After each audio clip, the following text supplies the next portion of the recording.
The MCU. There was once a time where I loved the MCU. I couldn't see any flaws with it. It wasn't even that long a time ago. I saw every movie on the premiere day, and I was so hyped for everything they announced. I had a blind eye for it. Because it was Marvel. I think my doubts started after I saw Captain Marvel. And yes, that is because I'm sexist, but I was still extremely hyped for Endgame. I think I haven't been that hyped for a movie before. Well, maybe for The Last Jedi. And I was extremely satisfied after I saw it. But after I saw Endgame, I was too satisfied. I wanted the MCU to just end there. I didn't feel like I wanted any more movies from it, and I still feel that way. But I still saw Spider Man Far From Home, and I can't say that I enjoyed it. I felt it wasn't necessary, and I wasn't really that hyped for it. I just saw it because I felt I had to. And it's Spider Man. And after Endgame, I haven't been looking forward to any of the movies they announced, like Black Widow, Eternals, Thor, and Doctor Strange. Well, maybe Doctor Strange if Sam Raimi is going to direct it. I've lost more and more interest for the MCU ever since Endgame, and especially after Far From Home. And when I look back at the MCU, I just realize how many of the movies that are just okay or just boring. If I'm gonna be honest, most of them aren't that good. The only real good ones that I actually thought of after watching them are Civil War, Infinity War, Endgame, The Winter Soldier, and fucking Guardians of the Galaxy.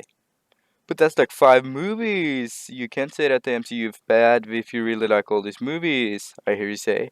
But remember, there are 23 movies in it, and I only like 5 of them. And that's because these movies are different in some way. All the other 18 are just bland and forgettable, and some of them are even bad. Even some of the movies I enjoy stick to the Marvel formula. The hero gets powers and fights the villain that often has the same powers as the hero.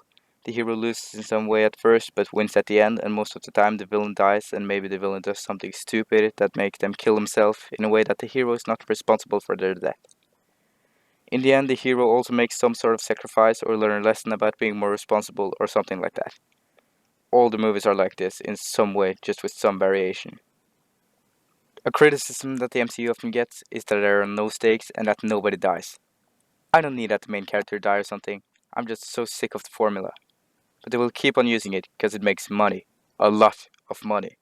Like it's the biggest franchise in the world at the moment, even bigger than Star Wars. And because so many people are so hyped for it, even more people goes to see the movies to see what all the fuss is about.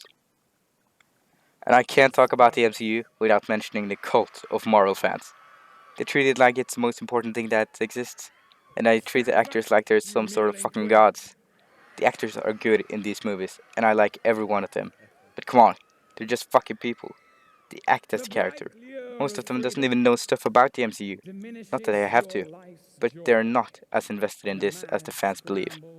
They are not fans, they're doing their jobs. I'm not saying that they don't like every moment of playing their character, because I believe that some of them do, but they are not that invested in this as some people believe they are. I think that the MCU is greatly overrated, and that many people can't see its flaws. So to answer my question, is the MCU actually that good? No, I don't think so. And I'm always right, so if you like it, just shut up.